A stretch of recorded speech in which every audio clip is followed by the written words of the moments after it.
Selamat pagi, Assalamualaikum warahmatullahi wabarakatuh. Suara saya apakah bisa didengar dengan jelas? Iya, baik. Mmm, Hari ini nanti saya akan menyampaikan infeksi saluran cerna sesuai jadwal sebenarnya 2 minggu yang lalu itu kan harusnya hepatitis ya. Nanti hepatitis saya taruh, minggu depan saja. Jadi, apa namanya, kita bisa ketemu, harapannya bisa ketemu offline ya, 2 pertemuan.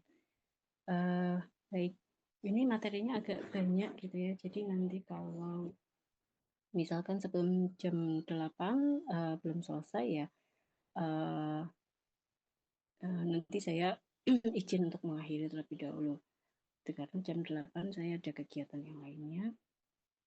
Eee, untuk materi, kemarin belum saya berikan semua nggih, nanti termasuk, link apa namanya, videonya ya, video penjelasannya. Baik, ini saya segera mulai aja. Oke, materi hari ini adalah infeksi saluran cerna. Kemarin kita sudah belajar tentang infeksi saluran abdomen ya, bukan saluran intraabdomen. Jadi di dalam rongga perut atau rongga abdomen. Kalau saluran cerna berarti di saluran pencernaannya dari mulai kerongkongan, lambung, usus gitu ya. Itu maksudnya ke infeksi saluran cerna. Nah, untuk infeksi saluran cerna nanti kita bahas secara khusus adalah infeksi-infeksi yang terjadi pada usus gitu ya. Terutama sebenarnya mengarahnya kepada apa infeksi saluran cerna itu? Infeksi saluran cerna nanti mengarahnya pada gejala berupa diare. Jadi nanti kita batasi untuk infeksi saluran cerna itu adalah diare yang disebabkan oleh bakteri. Sedangkan virus nanti kita hanya singgung sebentar, virus ataupun infeksi saluran cerna yang lain kita singgung sedikit, cuman tidak kita bahas detail gitu ya. Nanti kita bahas terkait dengan infeksi-infeksi di usus gitu ya, di saluran pencernaan yang disebabkan oleh bakteri. Oke, adik-adik kemarin sudah pernah mendapatkan materi pendahuluan tentang infeksi gitu ya.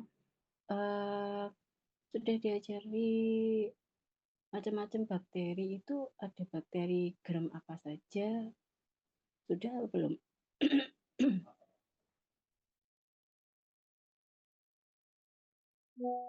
Sudah pernah diajari ya? Oke, terus kalau terkait dengan ini antibiotiknya itu dia bakteriostatik atau bakterisid, apakah sudah pernah diajarin juga di materi pertama? Sudah nggih? Baik. Kalau sudah berarti kita nanti akan lebih mudah untuk mempelajari segala macam bakteri. Tanda-tanda infeksi masih ingat adik-adik? Apa tanda-tanda infeksi itu? Apa saja?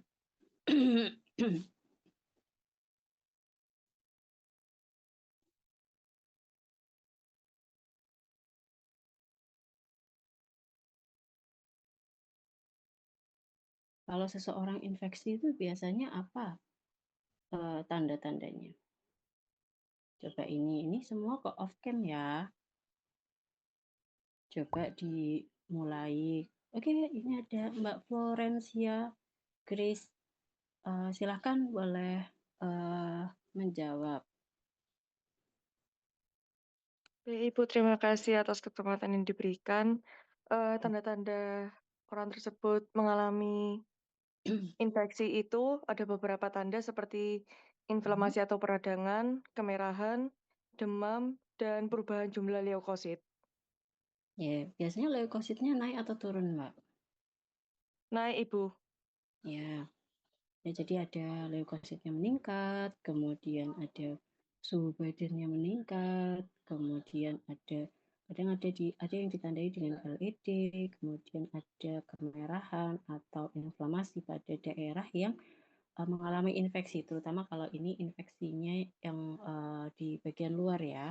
Kalau di bagian dalam kita nggak bisa lihat apakah dia itu mengalami kemerahan atau inflamasi, kita nggak bisa lihat. Tapi kalau misalkan sudah ada peningkatan suhu badan, kemudian leukositnya meningkat lebih dari normal, itu biasanya menunjukkan adanya tanda-tanda infeksi. Semua infeksi sama ya. Jadi karena ini di farmakoterapi penyakit infeksi itu kan semua topiknya terkait dengan penyakit infeksi. Sehingga tanda-tanda infeksi itu harusnya mirip gitu ya dari infeksi apapun. Mau infeksi saluran cerna, infeksi saluran pernafasan dan sebagainya itu mirip. Ya, ada beberapa nanti yang agak berbeda, kayak misalkan di nanti saluran pernafasan itu pasti ada semacam tanda yang lain, misalkan dari batuk ya, dahaknya, kemudian dari hasil rongsennya atau fototoraksnya itu pasti uh, uh, ada apa namanya ada tanda ke sana. Tapi kalau saluran cerna itu biasanya tandai dengan nyeri perut, diare, kemudian apa namanya perutnya terasa tidak enak gitu ya, itu biasanya menjadi tanda-tanda dari infeksi saluran cerna. Jadi infeksi saluran cerna yang nanti kita bahas adalah berfokus pada diare. Ini kan banyak ya kayak misalkan demam tifoid itu kan juga terkait dengan infeksi saluran cerna, tapi tidak kita bahas di subbab infeksi saluran cerna ini. Nah, eh, jadi di infeksi saluran cerna sendiri sebenarnya tadi yang sudah saya bilang gitu ya, bahwa manifestasi yang paling sering adalah diare. Ya, diare. Uh, Diare itu apa? Diare itu adalah frekuensi buang air besar yang lebih dari normal. Biasanya kan kalau normalnya ya 1 kali atau mungkin maksimal 2 kali. Nah, kalau untuk uh, lebih dari 2 sampai 3 kali dalam sehari dengan konsistensi yang sudah berubah itu disebut sebagai diare. Jadi diare itu tidak hanya frekuensinya, tapi juga konsistensinya berubah. Ya, kalau konsistensi pada diare itu lebih lembek, lebih encer, bahkan sampai dengan berair. Nah, untuk diare itu sendiri bisa diklasifikasikan berdasarkan waktu terjadinya atau lamanya terjadi gitu ya. Jadi ada diare akut, ada diare non akut sama diare kronis. Kalau diare akut itu adalah diare yang masih terjadi kurang dari 14 hari. Jadi misalkan ada seseorang yang kena diare 5 hari itu masuknya masih tergolong diare akut. Kemudian non akut itu lebih dari 14 hari. Tapi eh, apa namanya? Batasannya adalah kalau non akut itu kurang dari 30 hari. Jadi lebih dari 14 hari dan kurang dari 30 hari. Sedangkan lebih dari 30 hari disebut sebagai diare kronis. Apakah memungkinkan seseorang bisa mengalami diare kronis? Bisa. Pada beberapa penyakit tertentu yang underlying disease-nya memang adanya kerusakan pada usus. Kayak misalkan pada kasus inflammatory bowel disease atau Crohn disease itu salah satu tanda atau gejalanya adalah adanya diare kronis yang bisa disertai dengan darah. Nah, kita nggak bahas di sini. Karena kalau inflammatory bowel disease itu masuknya bukan infeksi, tapi lebih kepada autoimun inflamasi, ya.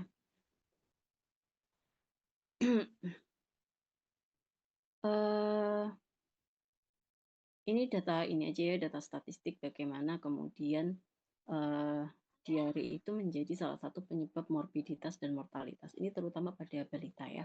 Jadi pada anak di bawah 5 tahun, mortalitas diare itu sangat tinggi. Ya, jadi ini data masih tahun 2007 ya. Jadi sebenarnya mungkin kalau sekarang yang terakhir itu 2018 itu angka diare masih tinggi, cuman tidak sebesar atau tidak setinggi sekarang, tidak setinggi tahun-tahun sebelumnya karena memang kesadaran terkait dengan apa namanya pola hidup sehat dan sebagainya itu sudah cukup baik, ya. Sebentar ya.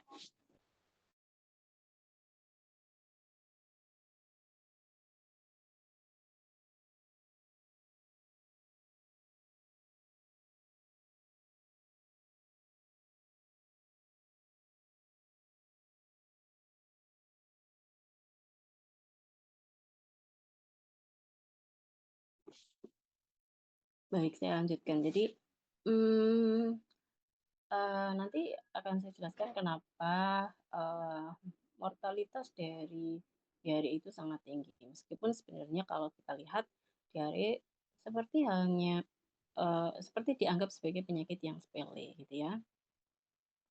Nah, mmm, kemudian kalau kita membahas terkait dengan patogenesis, kenapa kemudian diare itu, eee, bisa membahayakan atau bersifat infeksius gitu ya. Jadi ada beberapa faktor dari bakterinya itu sendiri atau faktor virulensinya atau, apa namanya, sifat dari bakterinya itu kenapa kok kemudian dia menyebabkan, infeksi dan bisa menular.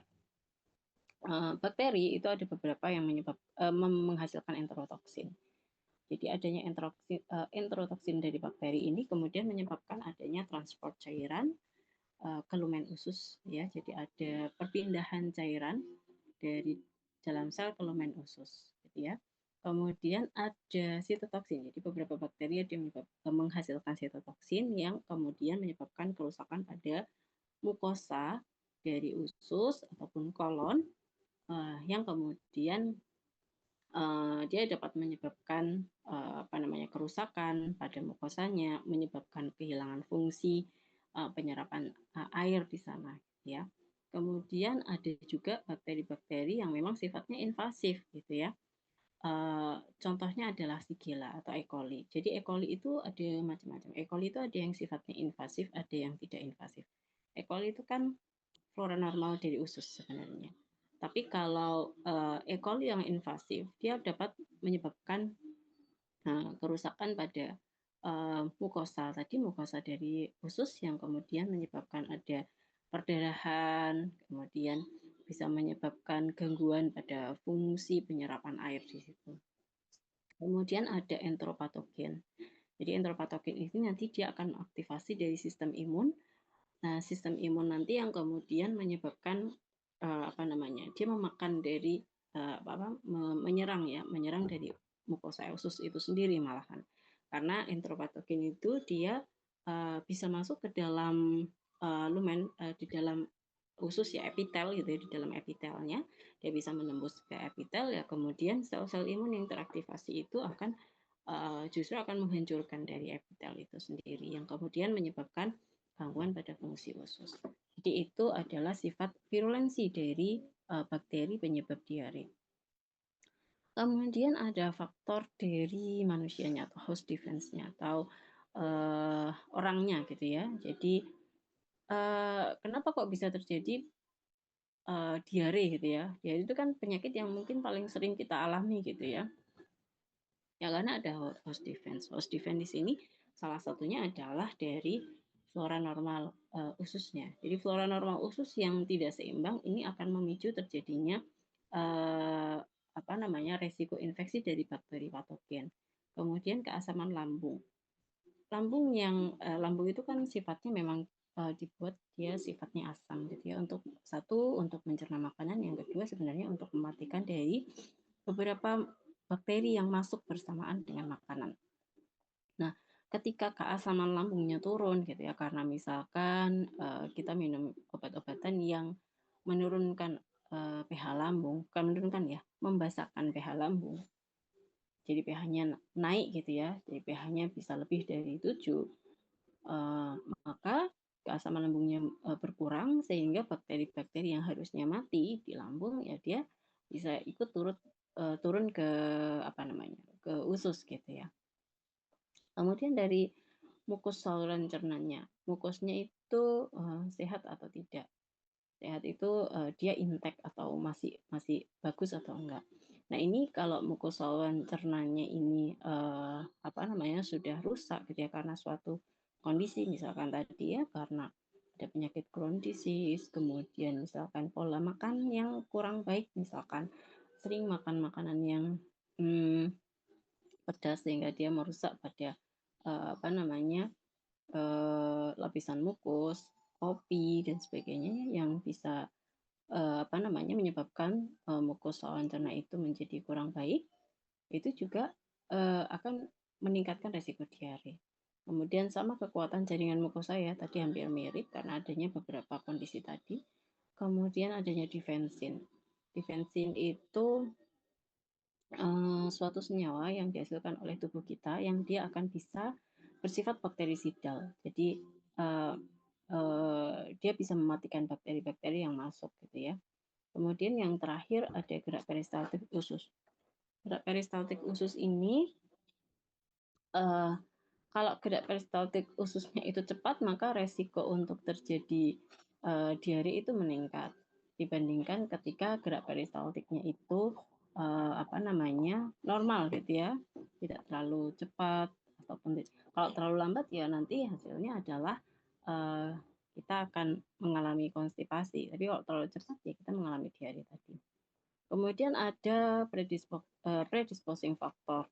Ini salah satu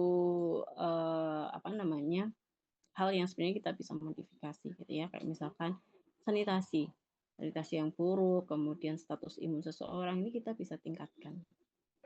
Kemudian tempat yang rentan ya, kayak daycare. Makanya kenapa anak-anak bayi itu, anak-anak kecil itu sering beresiko mengalami diare, karena kalau di penitipan misalkan di daycare, kemudian ditambah dengan sanitasinya yang kurang baik, itu akan meningkatkan resiko mengalami diare. Kemudian penggunaan obat-obatan yang menurunkan keasaman pH lambung atau menurunkan imunitas, itu juga ya. Jadi nanti kita bahas. Jadi kita akan bahas nanti beberapa obat-obatan yang bisa meningkatkan pH lambung dan obat-obatan apa saja yang bisa menurunkan imunitas. Untuk etiologi diarenya, jadi etiologi diare itu ada dua. Jadi ada yang diare itu disebut sebagai diare sekretorik. Sekretorik itu biasanya yang keluar adalah banyak airnya, gitu ya. Kemudian ada juga diare yang inflamatorik. Jadi dia menyebabkan inflamasi pada saluran cerna. Biasanya di sini nanti disertai dengan darah. Jadi kalau misalkan diare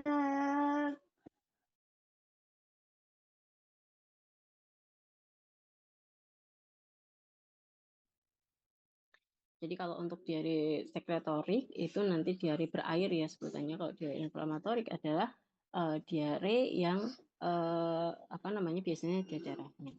Penyebabnya juga beda. Biasanya diare yang sekretorik itu paling sering adalah virus sama bakteri-bakteri yang non-invasif gitu ya, seperti E. coli yang non-invasif. Sedangkan diare yang inflamatorik biasanya disebabkan oleh bakteri-bakteri yang sifatnya invasif, yang dia dapat mengaktifasi sistem imun, kemudian dia bisa menembus dari sel epitel gitu ya, atau menghasilkan senyawa-senyawa yang dia memicu terjadinya inflamasi. Ini adalah perbedaan antara diare sekretorik dengan diare inflamatorik.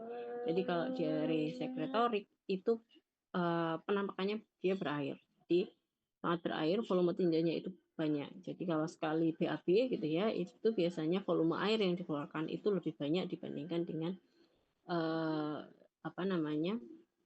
diare inflamatorik. Kemudian resiko dehidrasinya bagaimana gitu ya. Resiko dehidrasi pada diare yang sekretorik itu jauh lebih besar ya, bisa ringan sampai sangat berat gitu ya bisa.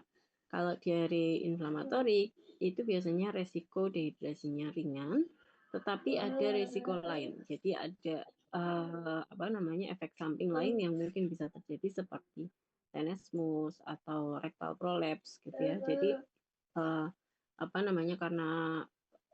karena kalau diare inflamatorik itu mirip kayak kita pengen BAB tapi nggak bisa keluar, atau ketika BAB itu yang keluar cuma sedikit dan itu lebih sering dibandingkan dengan diare sekretorik. Makanya biasanya ada bisa mengalami yang namanya rectal prolapse gitu ya. Kemudian bisa juga mengalami kejang karena di sini beresiko terjadi toksin dari bakteri tadi dia masuk ke saluran saluran di pembuluh darah kita yang kemudian menyebabkan memicu respon kejang tadi. Nah, kalau yang di diare sekretorik malah kita seseorang yang mengalami diare sekretorik biasanya akan beresiko mengalami gangguan elektrolit tadi ya. Jadi perbedaan dari kedua diare itu seperti ini. Untuk patofisiologinya, nah untuk diare sekretorik ini biasanya karena ada gangguan absorpsi dan sekresi air aja.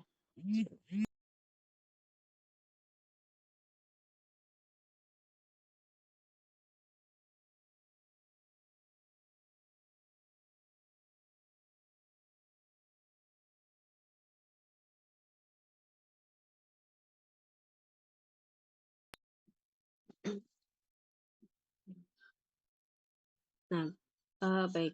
Untuk patofisiologinya, jadi biasanya diare sekretorik ini bakteri-bakteri penyebab diare sekretorik ini menghasilkan senyawa yang dia akan bisa mengganggu absorpsi dan sekresi air serta natrium.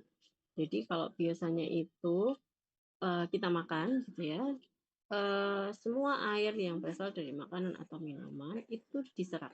Hanya disisakan sekitar 100 sampai 200 ml ditinja gitu ya, nantinya akan dibuang bersamaan dengan feses. Nah, ketika kemudian kita mengalami infeksi bakteri yang non invasif tadi, dia akan menyebabkan gangguan absorpsi dari air dan natrium tadi, sehingga jumlah air di dalam feses itu lebih banyak dibandingkan kondisi normal, gitu ya. Penyebab paling sering dari sekretorik yaitu Vibrio cholera sama E. coli itu paling sering. Jadi kalau nanti bedanya kolera sama E. coli itu dari ciri-ciri fesesnya nanti kita bahas di slide selanjutnya. Nah, kalau diare inflamatorik ini dia akan melepaskan tadi ya ada toksin seperti enterotoksin dan sebagainya yang kemudian dia menyebabkan inflamasi pada mukosa, menyebabkan ulcer, kemudian dia atau ada bakteri yang dia hidup di dalam epitel dan mengaktifasi sel-sel imun. Nah, akhirnya menyebabkan karena ada proses inflamasi yang ulcer tadi ya, perlukaan pada mukosa itu menyebabkan adanya diare yang disertai dengan darah. Nah, jadi perbedaan dari kedua macam diare ini adalah pada bakterinya tadi ya, tadinya invasif atau invasif dan efeknya apa gitu ya. Jadi ketika bakteri yang invasif itu hanya menyebabkan gangguan terhadap absorpsi dan sekresi air dan NA. Ini hanya beberapa tes yang bisa dilakukan saja, tapi kalau di Indonesia saya rasa tidak dilakukan gitu ya, kecuali memang diarenya itu kronis gitu ya, baru kemudian dilakukan pemeriksaan feses. Tapi kalau diare akut biasanya tuh jarang dilakukan untuk pemeriksaan ini. Tapi paling enggak adik-adik tahu ya pemeriksaannya apa saja. Jadi bisa dilihat atau diambil fesesnya, kemudian dilihat apakah ada sel darah merahnya di dalam feses, kemudian ada toksin tertentunya atau enggak, atau marker tertentu atau enggak. Kemudian kalau yang sering dilakukan di Indonesia ya pasti hanya ini aja, kultur ataupun sensitivitas bakteri. Jadi mau dilihat bakterinya itu apa, dia masih sensitif enggak sama antibiotik. Ini biasanya kalau pasiennya itu diarenya nggak sembuh-sembuh gitu ya, terus sudah dikasih antibiotik itu tetap seperti itu, jadi kita mau lihat sebenarnya infeksi bakterinya itu apa gitu ya. Tapi kalau untuk yang diarenya masih bisa tertangani, biasanya nggak sampai dilakukan kultur. Oke. Nah, untuk manajemen terapi dari diare sebenarnya yang utama adalah rehidrasi. Kenapa rehidrasi gitu ya? Karena dehidrasi tadi kan komplikasi yang paling sering ya, paling sering terjadi pada kasus diare. Seseorang yang mengalami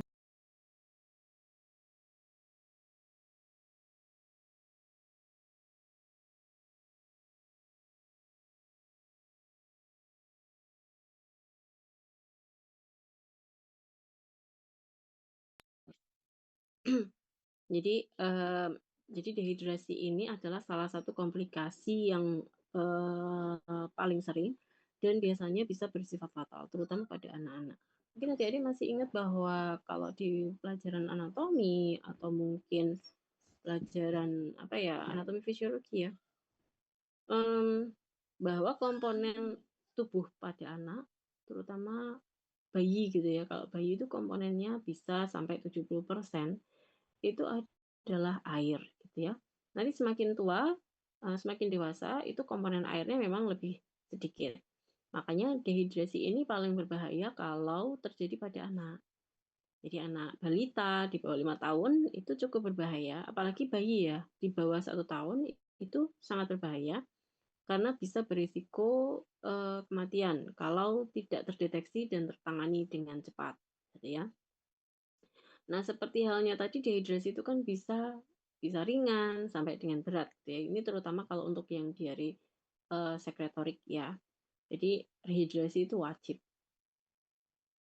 Nah, nanti apa namanya? Kenapa kok kemudian dehidrasi ini bisa menyebabkan kematian gitu ya? Karena dehidrasi kalau tadi komponen tubuh itu 60 sampai 70% itu adalah air, terutama pada anak-anak, maka apa namanya? Ketika kehilangan cairan dari feses, maka dia akan memicu terjadinya kekurangan cairan di dalam tubuh.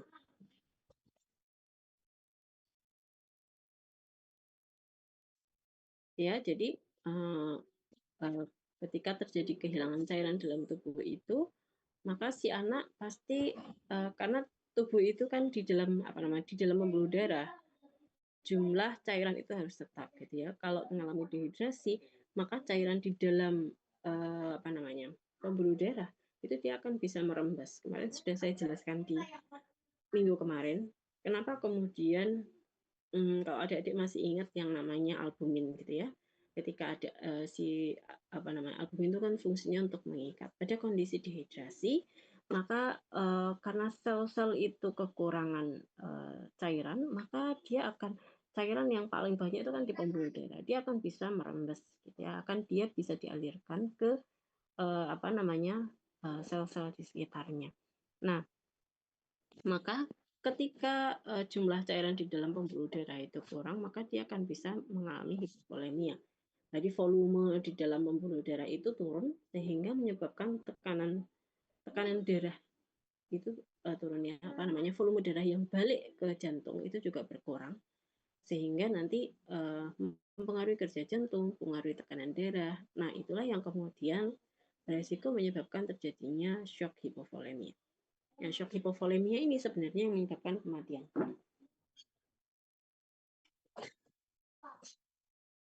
Jadi kematian dari seseorang yang mengalami diare itu bukan karena diarenya, bukan karena infeksinya, tapi lebih banyak kepada dehidrasinya, gitu nggih.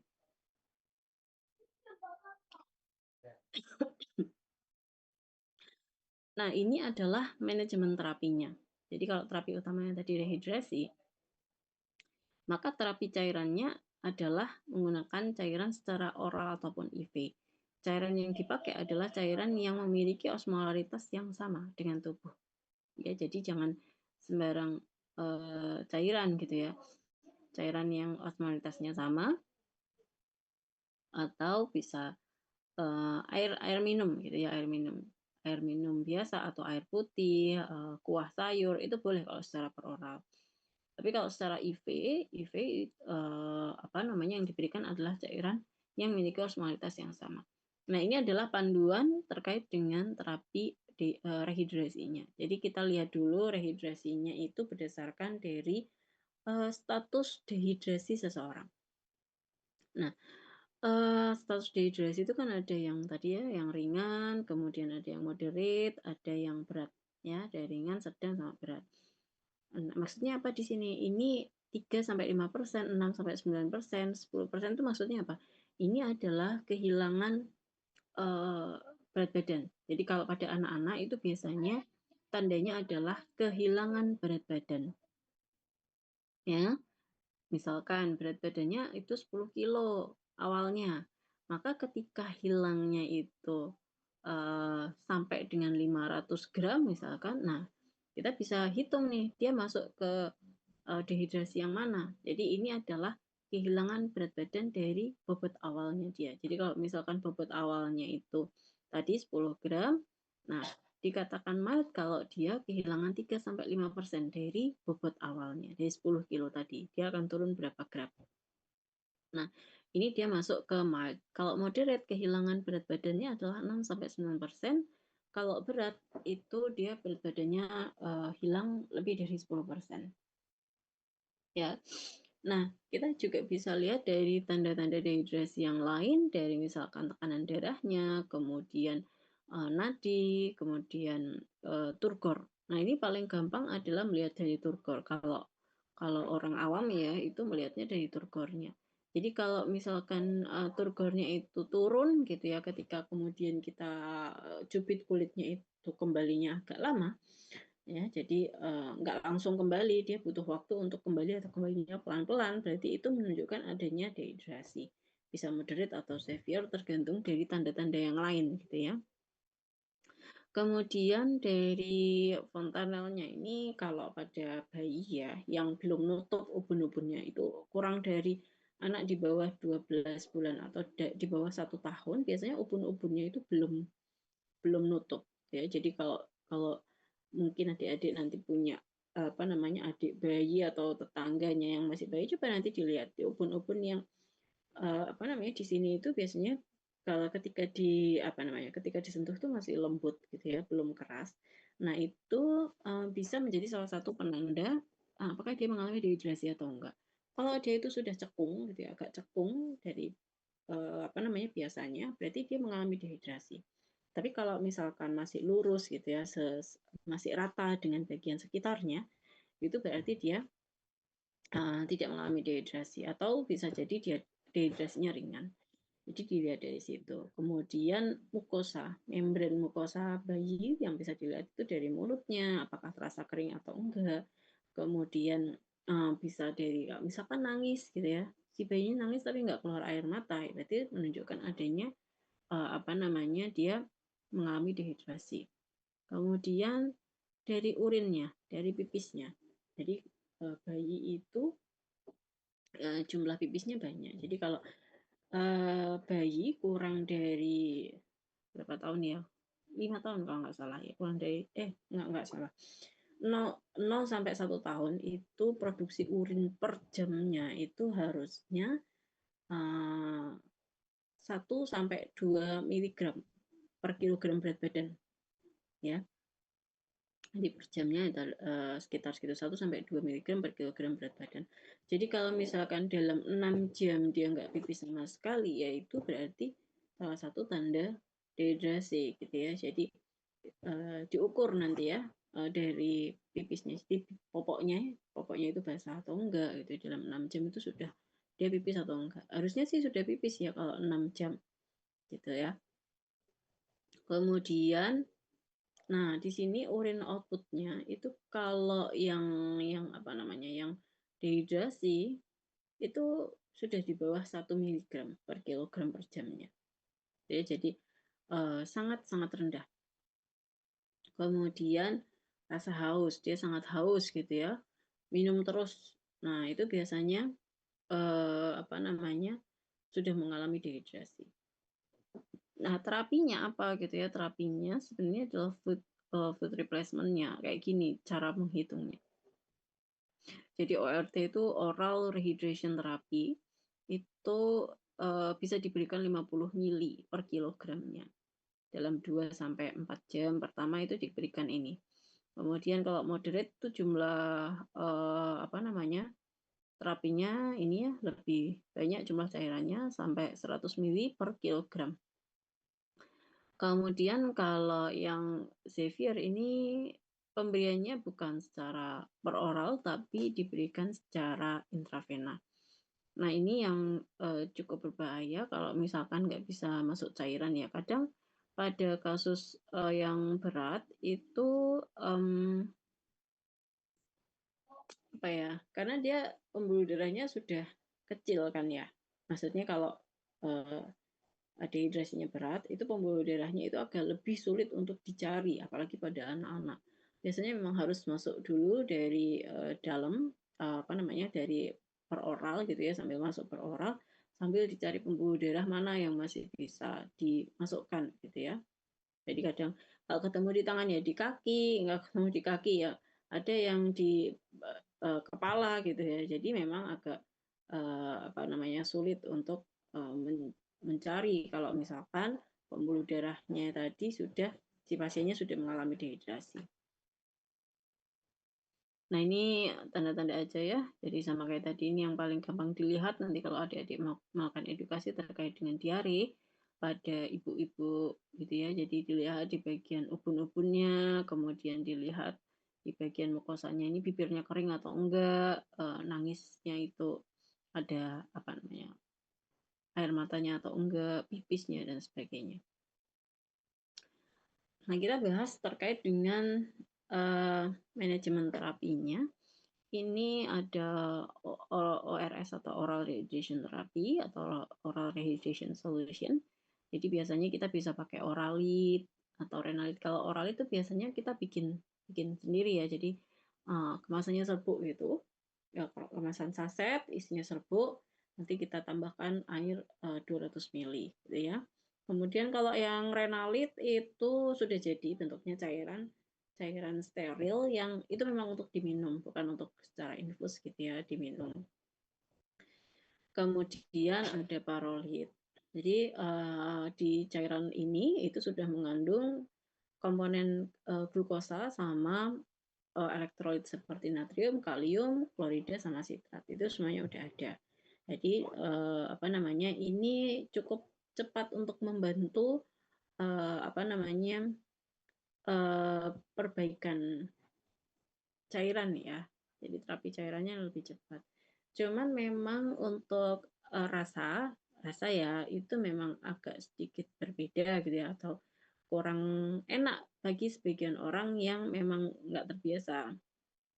Memang kalau di aturannya kan memang harus diberikan sedikit-sedikit. Dan perlu diperhatikan bahwa penggunaan Oralit dan Renalit itu juga tidak boleh melebihi aturan karena dia akan juga nanti akan menyebabkan edema atau kelebihan cairan gitu ya, kelebihan cairan malah ödem nantinya ya. Nah, ini untuk cairan yang oralnya. Kalau yang intravena itu kita bisa menggunakan cairan ada RL, ada NS, KN, Aserin gitu ya. Kalau perbedaannya di sini semuanya hampir sama ya. Kalau apa namanya, Ringer, KN, Aserin itu komponennya ada natriumnya, ada kalium, ada klorida, ada glukosanya, ada laktatnya, ada yang enggak. Nah, kalau normal salin isinya adalah hanya Na sama Cl saja. Jadi untuk secara elektrolit dia lebih tidak ini ya, tidak seimbang gitu ya. Jadi maksudnya kalau misalkan si pasiennya itu ada kondisi gangguan elektrolit seperti kalium atau kalsium itu nggak bisa pakai normal salin, gitu ya. Nah, biasanya sih kalau untuk kondisi apa namanya, dehidrasi berat itu biasanya NS masuk dulu. NS masuk, nanti kalau sudah baru kemudian diganti RL. Gitu ya. Karena biasanya kalau NS terus-menerus itu apa namanya, nanti ada efek samping hiperkloremia. Ya kalau diberikan terus-menerus sampai beberapa hari gitu ya. Biasanya nanti NS dulu paling sehari, besoknya ganti RL. Karena kalau RL kan tadi komponen elektrolitnya itu lebih apa namanya ya, lebih seimbang. Jadi ada komponen elektrolit yang lain. Nah, ini kalau kita lihat osmolaritas dari masing-masing sediaan tadi ya. Jadi ada Oralit, Pedialit, kemudian ada NS, Ringer Lactat, sama minuman isotonis. Nah, ini osmolaritasnya berbeda-beda. Jadi kalau yang osmolaritasnya rendah itu seperti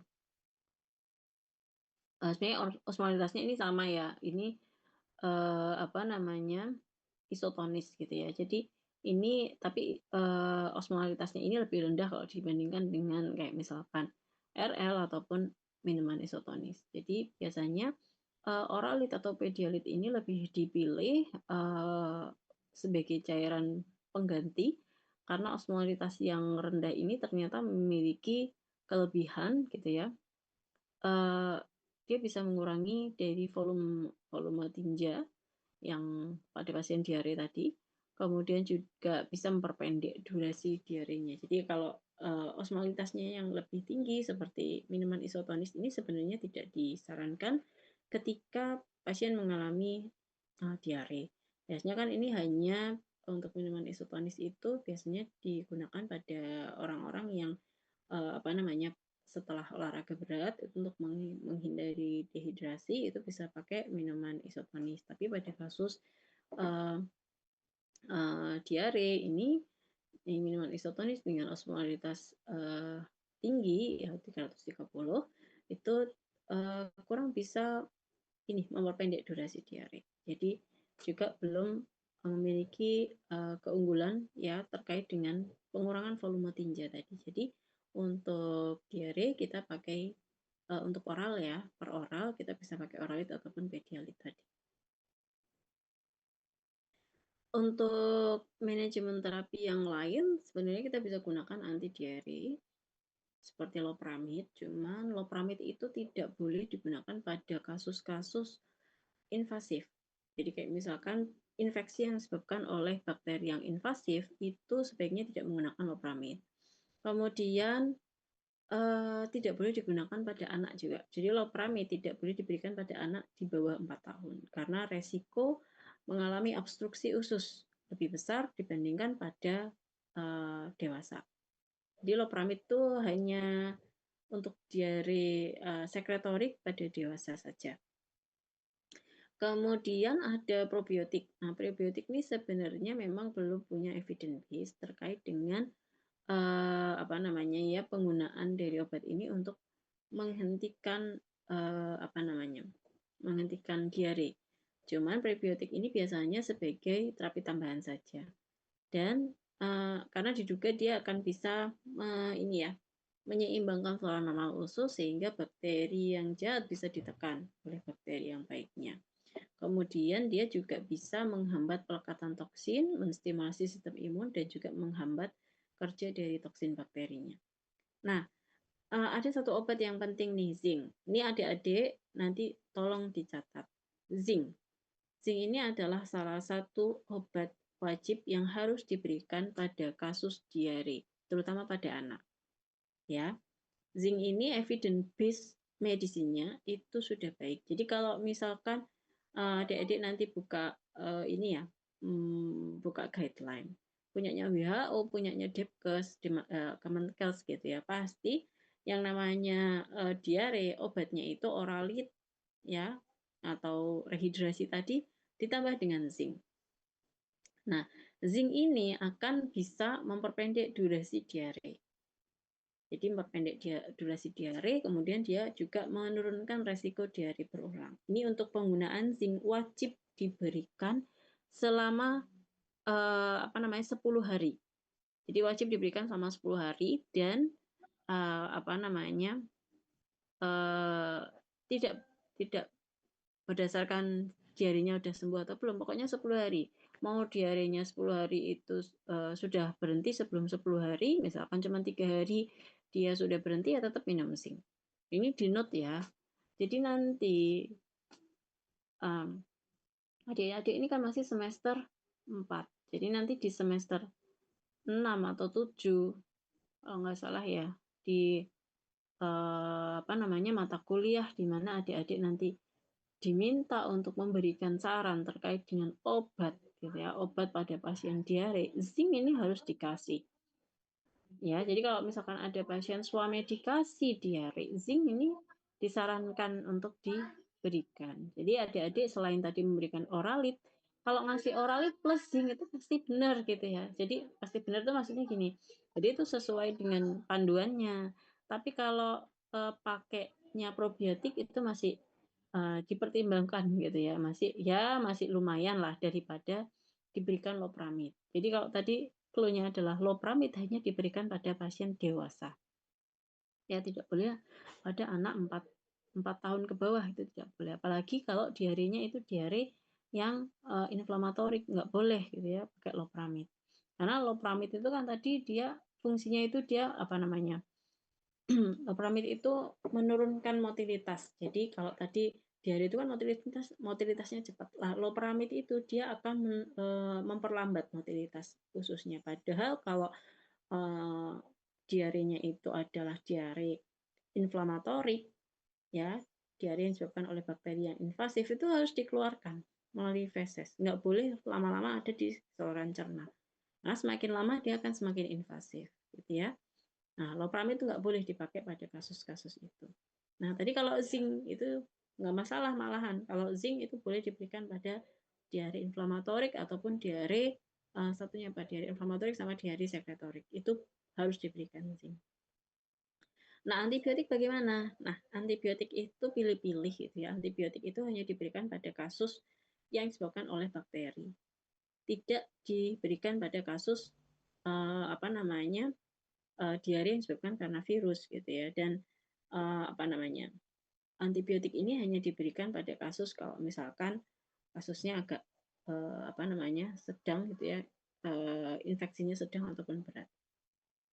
Ya, nanti kita bahasnya untuk yang di apa namanya materi ini kita akan bahas apa namanya ya beberapa antibiotik yang nanti dipakai pada kasus diare infeksius yang disebabkan oleh bakteri. Nah, saya akan bahas dulu terkait dengan diare yang disebabkan oleh Shigella, ya atau sering disebut sebagai Shigellosis. Shigellosis ini sering menyebabkan penyakit yang namanya disentri. Ya, Shigella itu kan bakteri gram negatif gitu ya, bakteri gram negatif.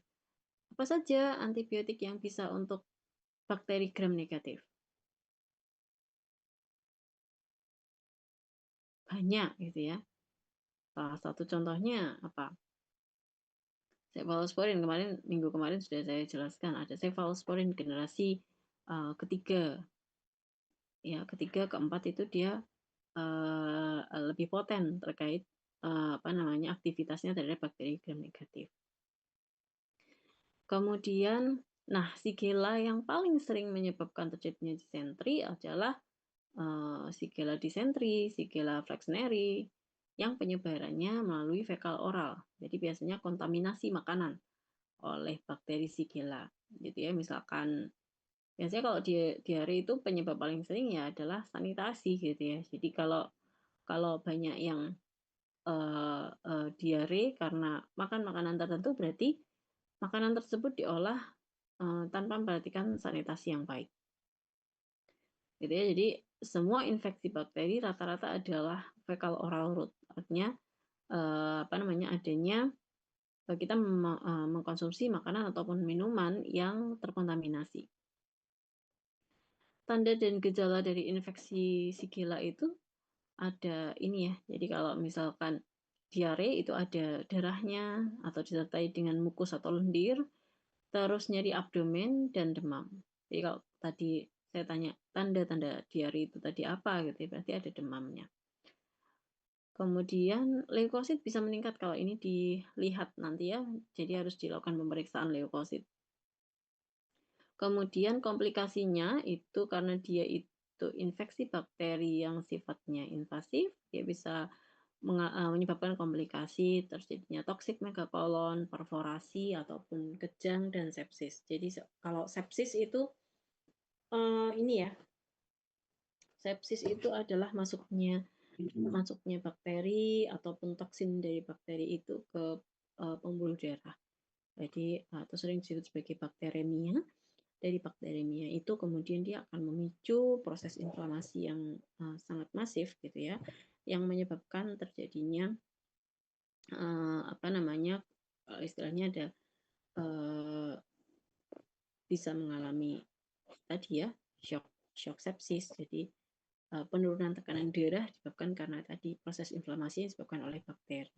Nanti kapan kita akan bahas sedikit tentang sepsis. Karena sepsis ini menjadi puncak dari semua infeksi gitu ya. sepsis ini adalah puncak dari semua infeksi.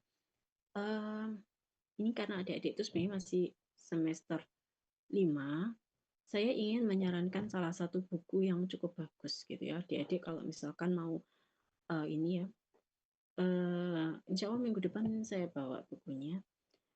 Itu pakaiin buku itu, satu buku itu paling enggak ya. Ini bukunya yang menulis adalah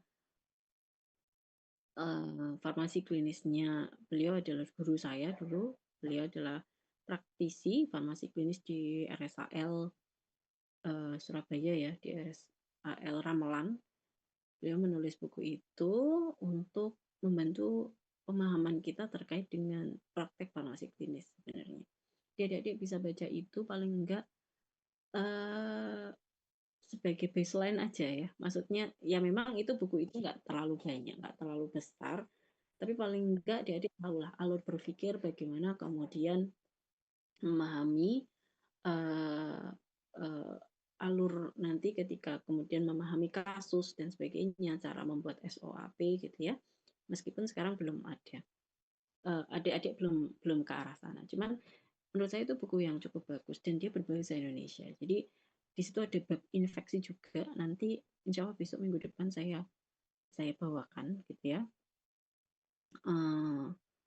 Nanti adik-adik bisa beli kayak kayaknya di toko buku ada atau mungkin di online shop mungkin ada juga ya. Itu ya nanti lah minggu depan kita ini. Di situ nanti kita akan bahas juga beberapa kondisi infeksi, ada memahami infeksi itu kayak gimana, tanda-tanda infeksi, kemudian terkait dengan pembagian apa namanya, bukan pembagian sih, lebih ke arah apa ya, kerja obat atau kerja antibiotiknya seperti itu. Cukup bagus. Jadi nanti di sepsis itu juga akan ada sepertinya pembahasan terkait dengan sepsis tadi. Ini adalah terapi untuk infeksi dari Shigella. Jadi sebenarnya kalau di sini ada tulisan rekomendasi antibiotik, ini kan sebenarnya hanya panduan ya, Dek ya. Jadi panduan penggunaan antibiotik untuk kasus shigellosis. Ini saya ambilnya dari Dipiro.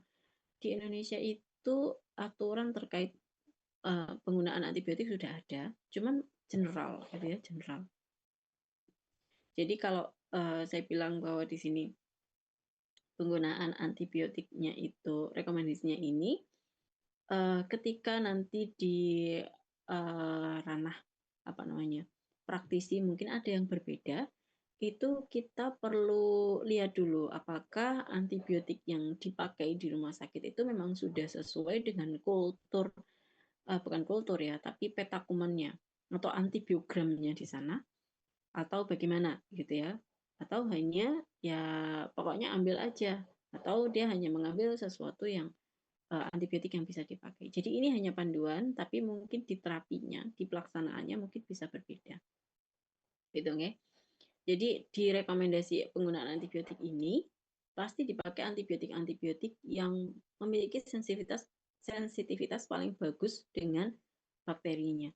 Jadi kalau menurut Dipiro itu penggunaan azitromisin sama ceftriaxone untuk shigellosis itu masih bisa dipakai, terutama pada anak. Kalau pada dewasa itu biasanya kita menggunakan quinolone sebagai first choice-nya. Sebentar, kalau anak-anak itu agak cukup jarang diberikan fluoroquinolone ya. Jadi pada beberapa jenis fluoroquinolone itu sebaiknya tidak diberikan pada anak-anak karena mengingat salah satu resikonya adalah gangguan dari pertumbuhan tulang gitu ya. Jadi ini yang perlu diperhatikan. Tapi tidak semua fluoroquinolone tidak boleh untuk anak ya. Ada beberapa yang boleh. Jadi ada makanya sebaiknya kalau misalkan ada antibiotik yang lain yang efek sampingnya tidak signifikan, ya pilih antibiotik tersebut gitu ya. Kemudian kalau ini adik-adik nanti silahkan cukup dibaca ataupun dihafalkan terkait dengan pilihan antibiotiknya saja, tidak dengan dosisnya. Dosis memang belum menjadi kompetensi adik-adik untuk menghafal, karena kalau dosis nanti seiring dengan berjalannya waktu adik-adik setelah praktek gitu ya, itu akan hafal sendiri. Kemudian salmonellosis. Nah, kalau tadi Shigella ini adalah diare yang disebabkan oleh salmonella. Kalau salmonella itu sebenarnya kan ada yang menyebabkan enteric fever atau demam tifoid itu ya. Demam tifoid itu kan penyebabnya adalah salmonella typhi sama paratyphi. Itu nanti nggak kita bahas di sini. Kalau di enteric fever itu salah satu tanda dan gejalanya kan bukan diare. Maksudnya diare ada tapi nggak spesifik. Nah, yang kita bahas di sini adalah yang gastroenteritisnya. Mungkin kalau di penyakit singkatannya itu GEA, gastroenteritis akut ya. Nah, kalau ini biasanya penyebabnya adalah Salmonella non-typhoid. Jadi seperti Salmonella typhimurium, kemudian enteritidis dan sebagainya. Sama kayak penularannya adalah fecal oral route. Nah, di sini gejalanya ada satu gitu ya. Ada salah satu yang unik, bukan unik ya, salah satu ciri khas di mana pada kasus salmonellosis ini bisa terjadi sindrom hemolitik uremia. Jadi biasanya nanti apa namanya biasanya kalau dilihat dari pemeriksaan darah gitu ya, pasiennya itu bisa mengalami anemia, jumlah HB-nya itu turun karena tadi ada yang dia lisis gitu ya, karena adanya ureum yang tinggi yang dihasilkan dari salmonella ini. Kemudian antibiotik ini diberikan pada kasus salmonellosis untuk kasus yang moderate sampai severe. Antibiotik yang disarankan mirip ya dengan yang Shigella tadi untuk anak Ceftriaxone sama Azithro. Untuk dewasa ada Cipro atau quinolone sama Azithro. Ya, quinolone itu kan ada Cipro sama levofloxacin.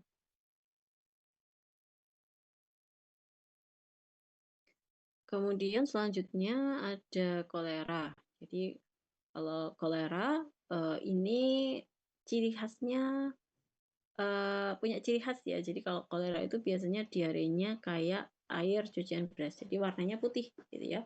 Jadi warnanya putih, bukan kuning tapi putih ya, karena apa namanya bakterinya tadi menghasilkan apa namanya toksin yang kemudian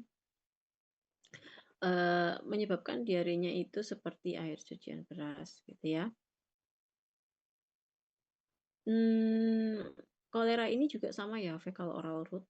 Jadi semuanya tadi fecal sama fecal oral route, jadi adanya kita mengkonsumsi makanan yang terkontaminasi ya, terkontaminasi dari bakteri kolera ini. Ini termasuk diare apa ini? Sekretorik atau inflamatorik? Kalau diare berair. Ini masuknya ke ini ya, karena banyak cairan yang keluar berarti sekretorik diare yang banyak keluar cairannya.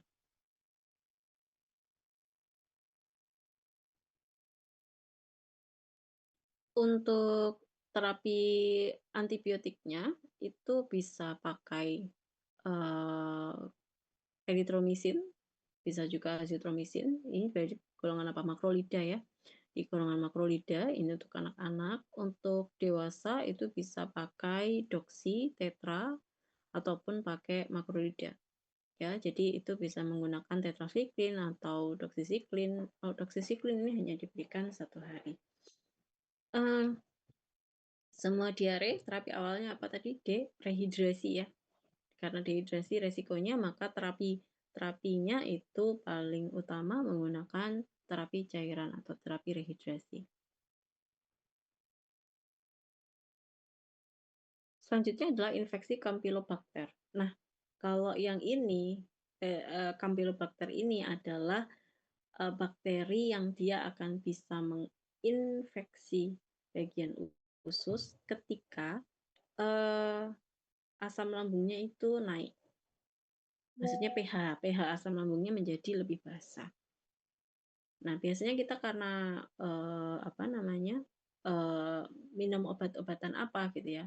Minum obat-obatan yang meningkatkan pH lambung seperti ranitidin, kemudian antasida, kemudian PPI seperti omeprazol, lansoprazol. Kalau kita minumnya jangka panjang, kita sering minum obat itu, maka pH lambungnya menjadi meningkat, jadi lebih basah. Ketika pH-nya lebih basah, bakteri-bakteri yang harusnya bisa dimatikan oleh asam lambung itu dia berhasil lolos dari lambung masuk ke dalam usus yang kemudian menyebabkan terjadinya infeksi ini, diare gitu ya. Salah satu contohnya adalah Campylobacter. Nah, apa tanda dan gejala dari Campylobacter? Itu diare berair, bisa ada darahnya, demam, nyeri abdomen, dan tenesmus. Jadi Campylobacter ini cukup berbahaya sebenarnya kalau menginfeksi bagian usus gitu ya. Karena dia juga akan bisa menyebabkan komplikasi seperti meningitis. Ya, meningitis ataupun kolesistiasis. Kemudian bisa juga menyebabkan peritonitis dan sebagainya. Nah, Campylobacter harus diterapi nggak? Ya, sebenarnya dia self-limiting disease, tetapi antibiotik ini akan bisa mempercepat penyembuhan dari infeksi Campylobacter. Gitu ya, antibiotik yang dipakai itu hampir sama. Jadi kalau adik-adik nanti lihat pola dari kenapa kok pengobatannya hampir sama? Ya karena adik-adik harus tahu sifat dari bakterinya. Bakterinya tadi bakteri gram negatifkah, bakteri gram positifkah itu harus dipahami dulu. Kalau dia itu bakteri gram negatif gitu ya, maka ya misalkan dari semua bakteri penyebab diare ya pasti obatnya bisa pakai obat-obatan yang bisa mematikan atau antibiotik yang bisa mematikan bakteri gram negatif gitu ya. Jadi kalau di sini ini sama Campylobacter itu ya bakteri gram negatif, dia bisa menggunakan golongan makrolida, bisa juga menggunakan quinolone. Terutama kalau dewasa ya boleh dipakaikan quinolone. Selanjutnya adalah ini bakteri yang invasif. Jadi diare yang disebabkan karena bakteri E. coli enterohemorrhagic atau IHEC gitu ya menyebutnya. Ini bakteri ini bisa menyebabkan atau menghasilkan toksin yang namanya sigatoksin. Nah, sigatoksin ini cukup berbahaya gitu ya. Jadi dia bisa menyebabkan terjadinya hemolytic uremia syndrome tadi sama seperti salmonella gitu ya. Nah, di sini biasanya ada tadi ya sama kayak anemia hemolitik sama oligouria kalau pada kasus infeksi oleh bakteri enterohemorrhagic E. coli. Jadi bisa menyebabkan oligouria atau jumlah urinnya itu dalam 24 jam itu kurang dari 400 mili gitu ya. Jadi ini dia bisa memicu terjadinya gagal ginjal akut atau GGA. Nah, ini harus diterapi nggak? Nah, untuk terapi dengan EHIC ini tidak disarankan karena ternyata tidak lebih efektif ketika diberikan antibiotik. Dan untuk terapi pada kasus infeksi EHEC ini dia lebih kepada suportif. Jadi kayak misalkan tadi gejala misalkan ada anemia, maka ya berarti diberikan terapi untuk meningkatkan jumlah sel darah merahnya. Untuk GGA atau oligouria biasanya si pasien harus dibus menggunakan rehidrasi. Jadi cairan rehidrasinya diperbanyak supaya kemudian bisa meningkat cairannya, kemudian ditambahkan dengan diuretik biasanya. Diuretik untuk membantu mengeluarkan cairan tadi ya.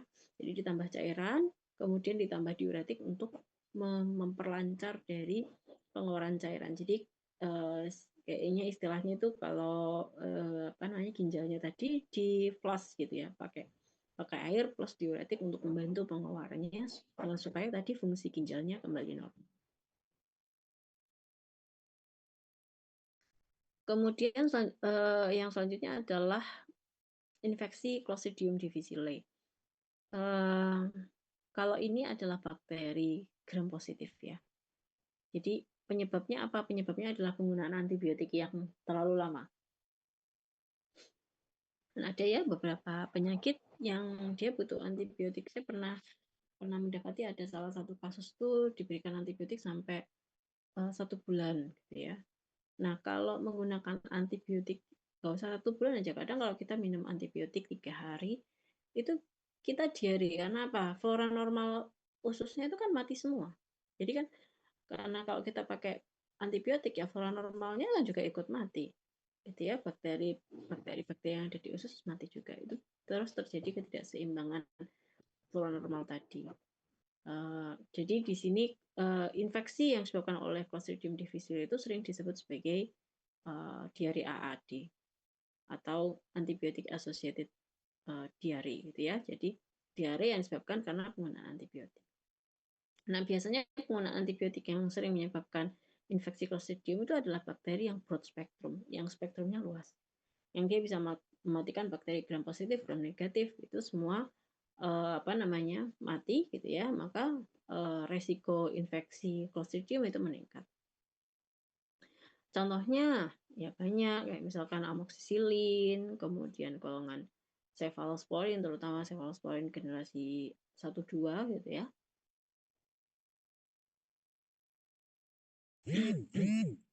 Kemudian ampicillin, itu sering sekali.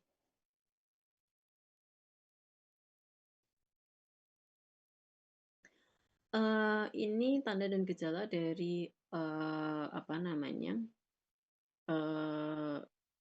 diare yang disebabkan oleh Clostridium. Paling bisa dilihat adalah adanya diare yang berwarna kehijauan. Ya, jadi diarenya itu biasanya warnanya agak kehijauan, kuning tapi agak kehijauan gitu. Kemudian ada nyeri abdomen sama toxic megacolon. Jadi biasanya kalau toxic megacolon itu ada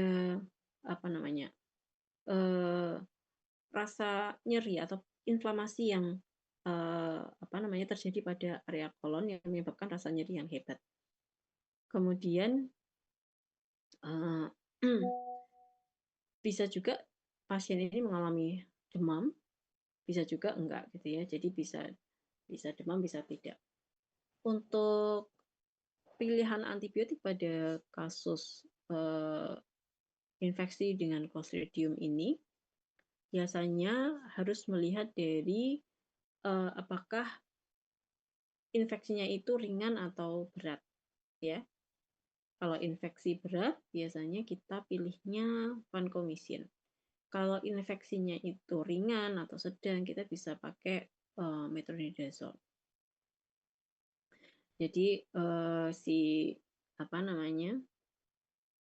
kita lihat dari ciri-ciri infeksinya. Infeksinya itu ringan kalau ada tanda-tanda ini. Misalkan sel darah putihnya atau white blood cell-nya atau leukositnya itu lebih dari 1.500, kemudian nilai serum kreatinnya itu 1,5 kali lebih tinggi daripada normal dan suhunya sekian.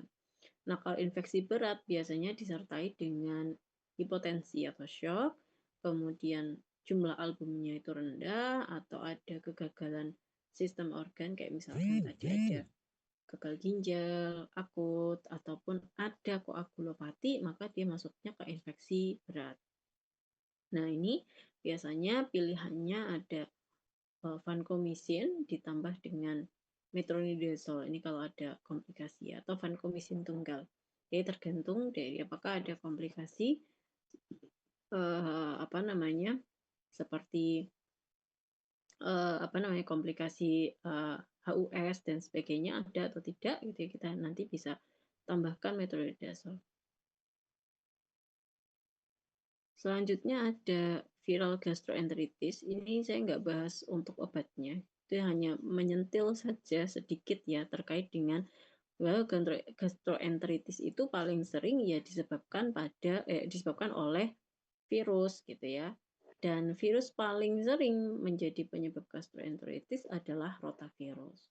Nah, ini paling sering terjadi pada anak di bawah 1 tahun ya, terutama pada anak-anak yang masih belajar untuk mengenal benda-benda di sekitarnya. Karena biasanya anak-anak itu kalau untuk mengenal benda dia akan memasukkan ke mulut.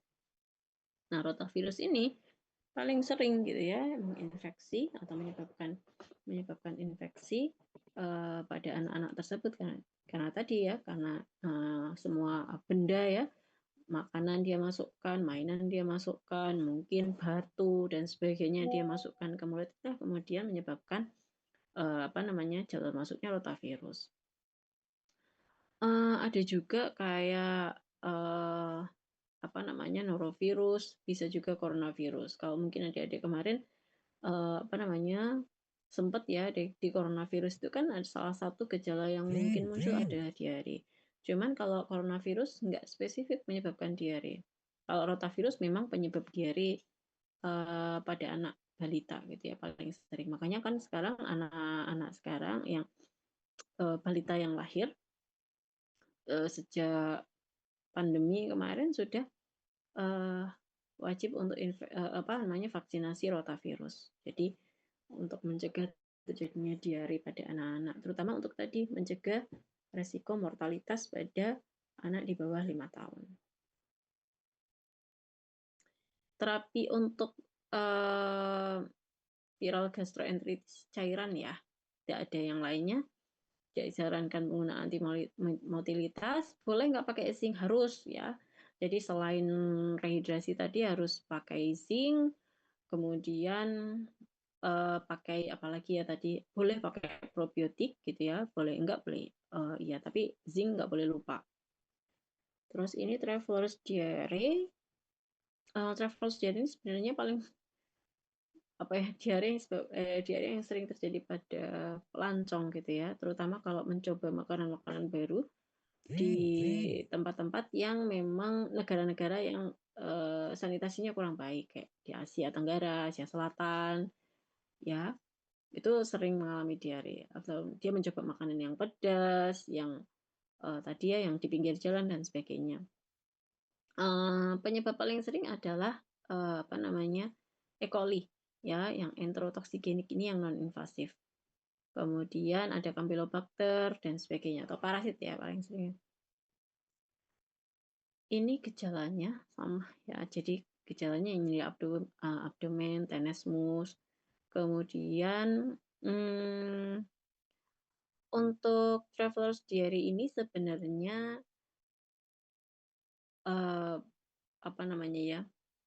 boleh diberikan antibiotik untuk mempercepat penyembuhan, terutama kalau disebabkan oleh bakteri.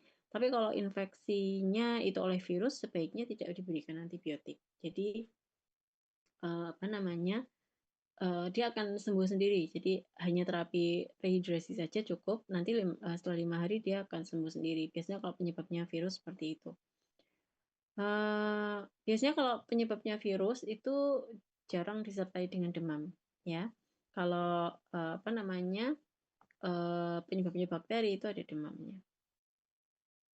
Nah, untuk pilihan antibiotiknya bisa pakai golongan quinolone, cipro atau levo, bisa pakai azithromycin, bisa pakai rifaximin. Tapi kalau di Indonesia ini nggak ada rifaximin, jadi bisa pakai azithromycin atau cipro. Kemudian untuk profilaksis, ini terakhir ya, untuk profilaksis. Jadi ini kapan diberikan profilaksis? Profilaksis untuk traveler's disease itu hanya diberikan pada kondisi-kondisi tertentu atau pada orang-orang tertentu gitu ya, kayak misalkan atlet, kemudian praktisi, misalkan tamu kenegaraan atau pasien-pasien yang rentan mengalami infeksi seperti pasien DM, pasien HIV/AIDS itu boleh pakai profilaksis menggunakan antibiotik. Atau pasien-pasien yang memang dia mengkonsumsi obat-obatan acid supresan. Jadi obat-obatan acid suppressan kayak misalkan tadi antasida, kemudian PPI kayak omeprazol, lansoprazol, terus ranitidin dan seterusnya gitu ya. Nah, obat-obatan yang untuk menekan asam itu dia memang pakai itu, maka boleh diberikan profilaksis menggunakan antibiotik.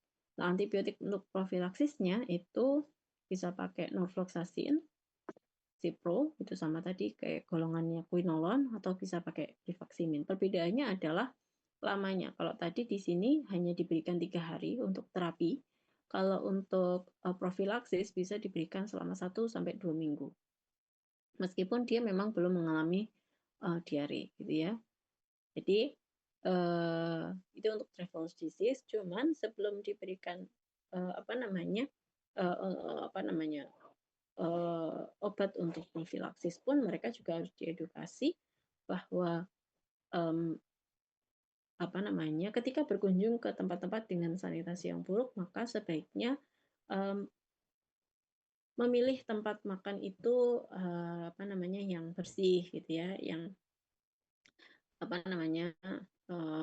kontaminasinya itu minim gitu ya. Jadi jangan sembarangan makan di pinggir jalan seperti halnya orang lokal. Karena kan kalau orang lokal ya sudah terbiasa. Tapi kalau orang travel disease mungkin yang dia biasanya sanitasi baik gitu ya, kemudian dia berkunjung ke tempat-tempat yang sanitasinya kurang baik, itu dia akan lebih mudah untuk terinfeksi. Mungkin itu saja yang saya sampaikan karena saya jam 8 memang ada ini lagi, ada acara lain. Ini untuk food poisoning, nanti adik-adik cukup tahu saja kalau kemarin ada banyak resiko keracunan gitu ya, resiko keracunan karena karena MBG gitu ya, ataupun makanan-makanan lain seperti hajatan itu kan sering banget. Ini beberapa penyebab organisme atau bakteri penyebab dari food poisoning atau keracunan makanan. Keracunan makanan itu juga bisa berisiko menyebabkan terjadinya kematian ya, karena tanda-tandanya itu dia akan bisa menyebabkan gangguan dari elektrolit, menyebabkan shock juga ya, dia bisa menyebabkan terjadinya shock dan sebagainya. Jadi racun yang disebabkan tadi akan bisa memicu terjadinya pelepasan mediator inflamasi yang kemudian bisa memicu terjadinya shock. Nah, ini perlu diperhatikan. Jadi ada beberapa resiko food poisoning di sini ada kayak misalkan Staphylococcus aureus, kemudian Bacillus cereus, ada Clostridium perfringens, Clostridium botulinum. Ini bisa menginfeksi atau menyebabkan kontaminasi. Nanti ya, kontaminasi pada makanan yang menyebabkan jadinya keracunan. Nanti adik-adik dipelajari sendiri kira-kira bakteri-bakteri ini bisa mengkontaminasi makanan apa saja gitu ya. Mungkin itu saja nih dari saya. Mohon maaf sekali waktunya saya batasi gitu ya. Nanti kita ketemu lagi minggu depan, insya Allah kita ketemu dalam kondisi offline gitu ya. Jadi nggak online terus. Baik, sebelum saya tutup, apakah ada yang mau didiskusikan terlebih dahulu atau mau ditanyakan? Saya beri kesempatan, monggo silakan.